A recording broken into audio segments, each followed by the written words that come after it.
Bonjour, bonsoir, salut les enfants, comment allez-vous? Comment vont vos familles? J'espère que vous vous portez bien.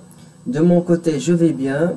Vous m'avez tellement manqué et j'ai hâte de vous retrouver dans les prochains jours quand ce foutu virus sera maîtrisé et vaincu. C'est un cauchemar.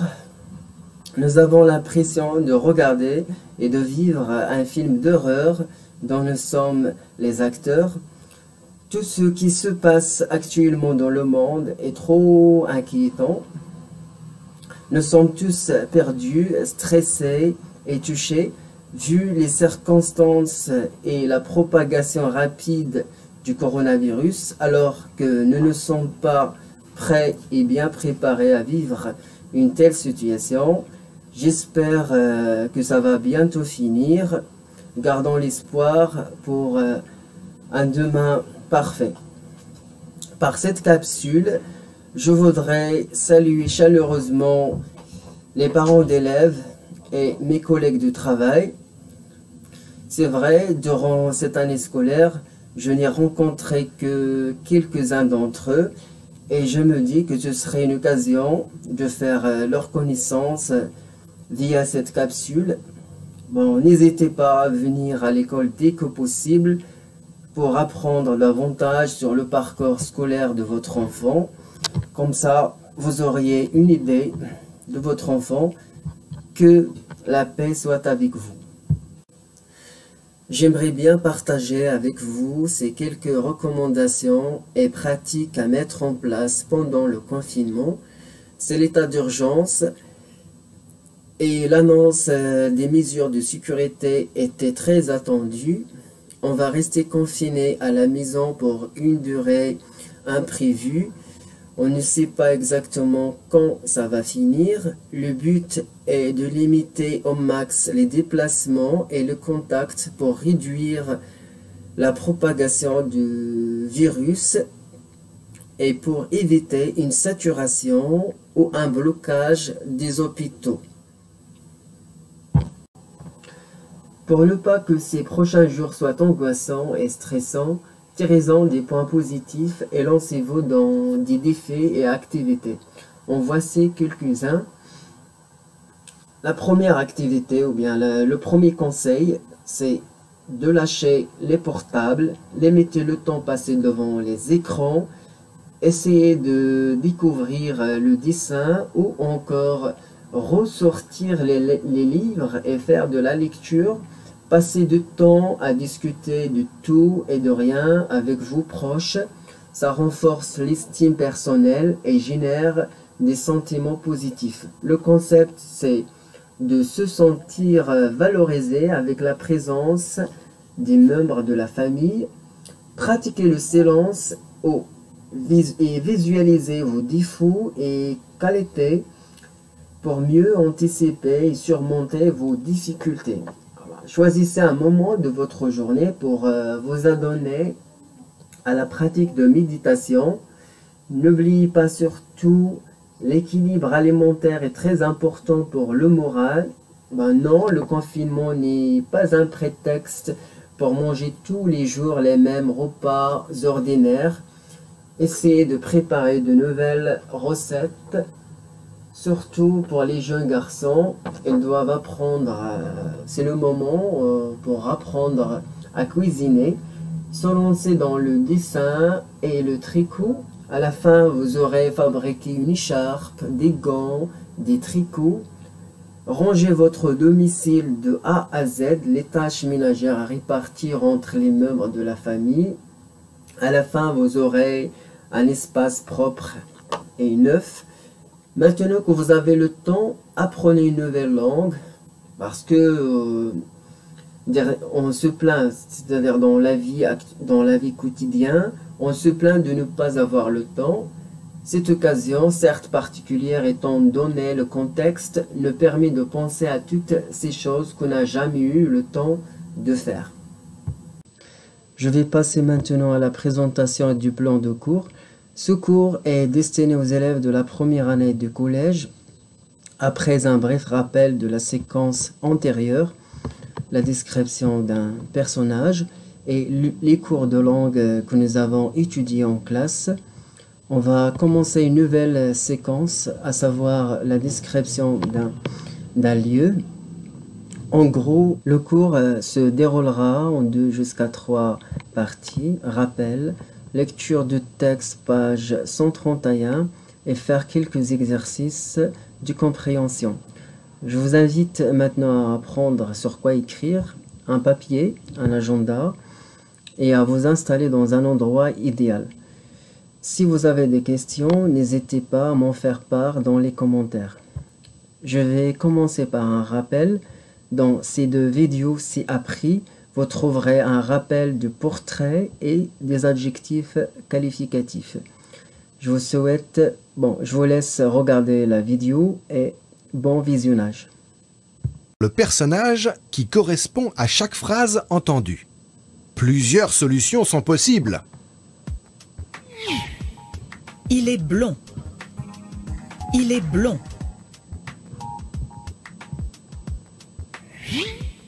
Il est roux. Il est roux.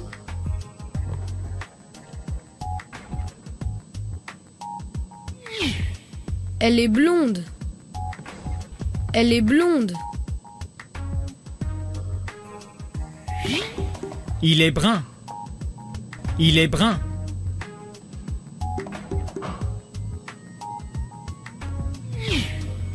Elle est rousse. Elle est rousse.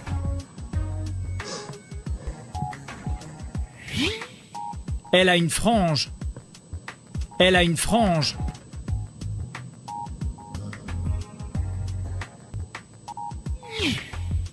Il est chauve. Il est chauve.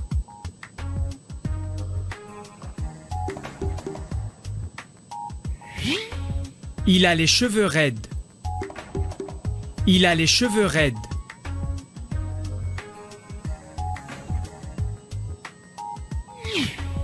Il a une barbe. Il a une barbe.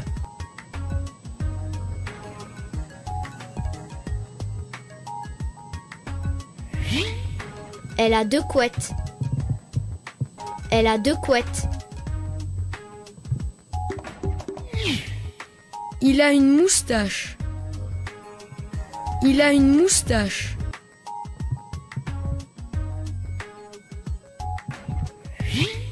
Elle a les cheveux frisés.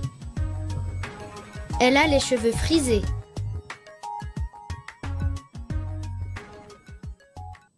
Activité 2.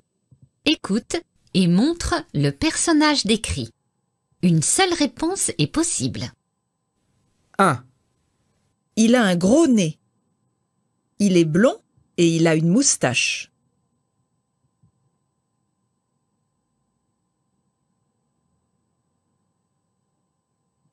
2. Elle est brune et elle a les yeux marrons. Elle a une grande bouche.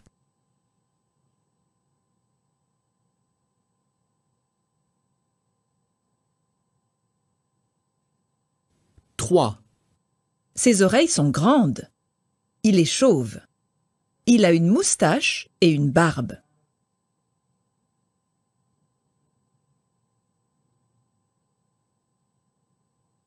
4. Elle est blonde. Elle n'a pas les cheveux raides et elle a des lunettes.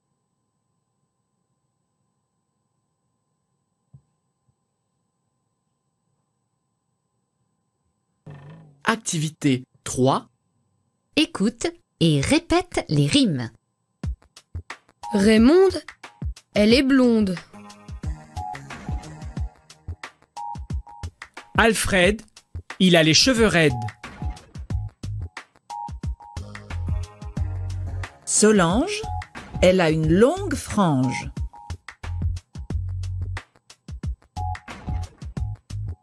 Monsieur Farbe, il a une barbe.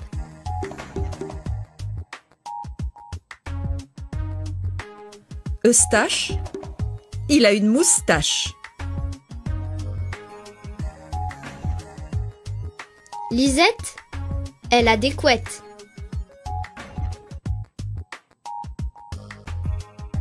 Olivier, il a un gros nez.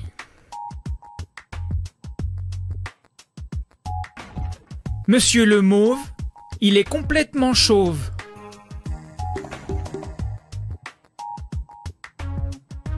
Gaston, il est très blond.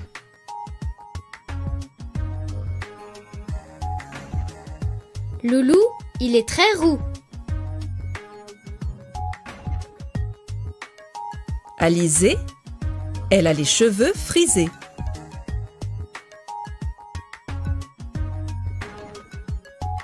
Madame la Lune, elle est très brune.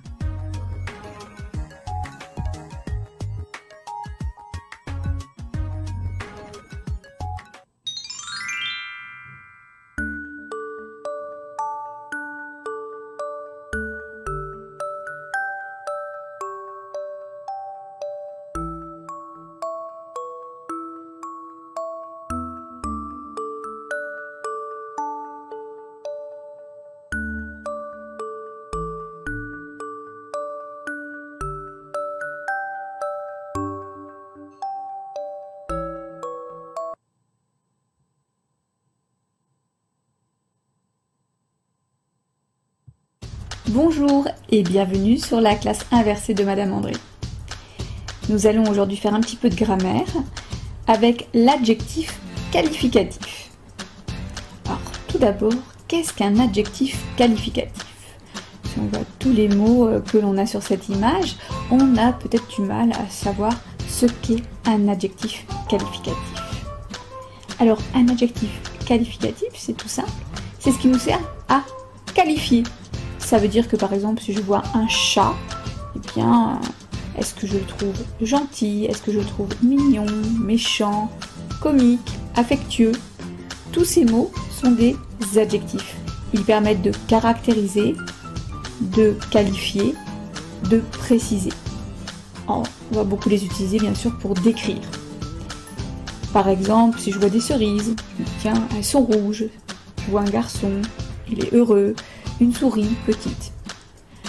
On observe bien sûr que l'adjectif s'accorde en genre et en nombre avec le nom qu'il qualifie. Par exemple, si on prend l'adjectif beau, on voit qu'il ne s'écrit pas toujours pareil. Beau, beau avec un X, belle, belle avec un S, c'est bien le même adjectif, mais il va être différent. Il va être différent s'il est au masculin ou au féminin, au singulier ou au pluriel. Alors la règle toute simple, c'est que si c'est au féminin, je mets un E, et si c'est au pluriel, je mets un S. Et du coup, si c'est au féminin pluriel, je mets ES. Voilà, c'était les règles pour l'adjectif qualificatif au niveau de l'accord. Des accords entre l'adjectif et le nom qu'il qualifie. Ah, vous allez me dire comment faire pour reconnaître l'adjectif. C'est tout simple. Si je peux mettre très devant le mot, c'est que ce mot est un adjectif. Exemple, le très grand, très méchant loup. Ça fonctionne. Les très petits cochons, très roses. Ça fonctionne aussi. Ça veut dire que grand, méchant, petit et rose sont des adjectifs. L'adjectif peut avoir deux fonctions. Il peut être épithète, et donc il est juste à côté du nom qu'il qualifie. Par exemple, Léa a de beaux cheveux longs. Beau et long sont des adjectifs épithètes. Ou il peut être attribut du sujet, et donc là il sera séparé du mot qu'il qualifie par un verbe d'état. Exemple, ses cheveux sont beaux et longs. Beau et long sont des adjectifs attributs. J'espère que vous avez bien retenu les règles pour accorder les adjectifs, c'est le plus important. Je retiens E au féminin, ES au féminin pluriel, S au masculin pluriel. Et je retiens que l'adjectif peut avoir deux fonctions, soit épithète, soit attribut. À bientôt pour de nouvelles vidéos sur la classe inversée de Madame André. Voici le texte, page 131. Je vais vous lire le texte. La case de mon père était faite de briques en terre battue et pétrie avec de l'eau. On y pénétrait par une porte rectangulaire. À l'intérieur, un jour avare tombait d'une petite fenêtre. À droite, il y avait le lit en terre battue comme les briques, garni d'une simple natte en osier tressé et d'un oreiller bourré de capouc. Au fond de la case, et tout juste sous la petite fenêtre, là où la clarté était la meilleure, se trouvaient les caisses à outils. À gauche, les boubous et les pots de prière. Enfin, à la tête du lit, il y avait une série de marmites contenant des extraits de plantes et d'écorces. Ces marmites avaient toutes des couvercles de tôle. Camara Ley, l'enfant noir. En ce qui concerne les mots difficiles, je les ai illustrés par des images. Je vais chercher dans le dossier. Bon, cette image représente un oreiller rempli de capouc. Alors, qu'est-ce que c'est que les capoucs, pardon, ce sont des feuilles, des fibres végétales. Voici un exemple d'écorce. Cette image représente l'écorce de grenade, l'écorce d'orange. Cette image représente, voilà, une case ou bien une maison construite en terre avec des briques et en terre battue.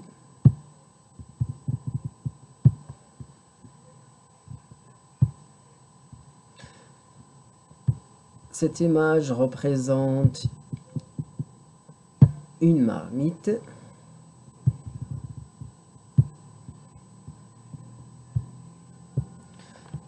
Un autre exemple du marmite. Voici un panier en osier.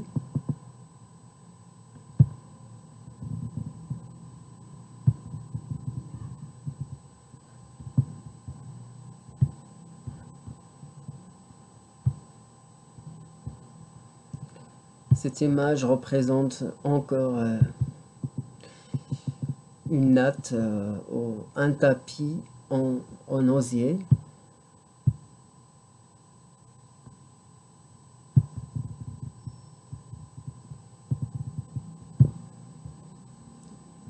Je passe.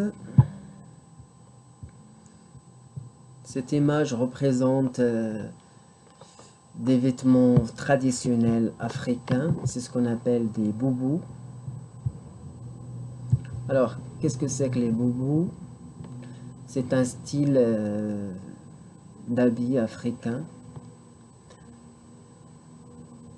Alors, cette image représente une robe.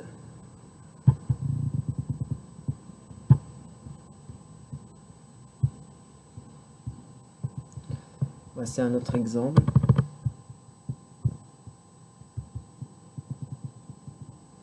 Cette image illustre, je peux dire, une djellaba, des boubous.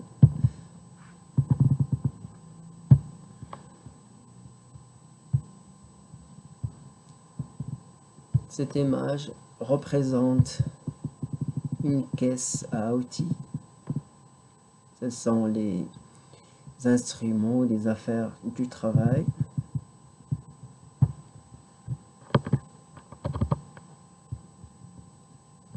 Je passe. Cette image représente une caisse à outils du jardinage.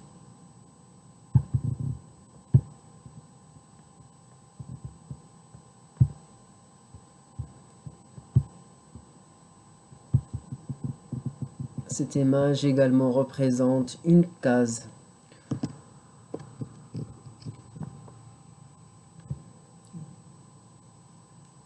C'est une maison, on peut dire une maison bâtie en terre crue et en briques avec des pailles.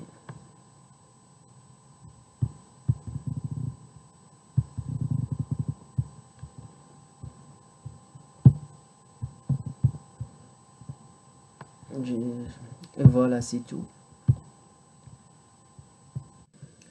Maintenant, mettez la vidéo en pause, lisez silencieusement le texte et essayez de répondre aux questions de compréhension page 132. Après, à la fin de la vidéo, vous trouverez un corrigé.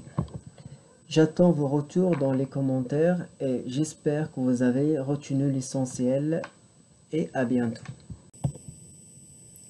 Je vais vous présenter le résumé du texte. Le narrateur décrit la case de son père, c'est-à-dire il fait la description d'un lieu. Le type de plan choisi est du général au particulier, c'est-à-dire la case est décrite de l'extérieur et de l'intérieur. Ces dessins sur l'image représentent quelques exemples des localisateurs de lieux.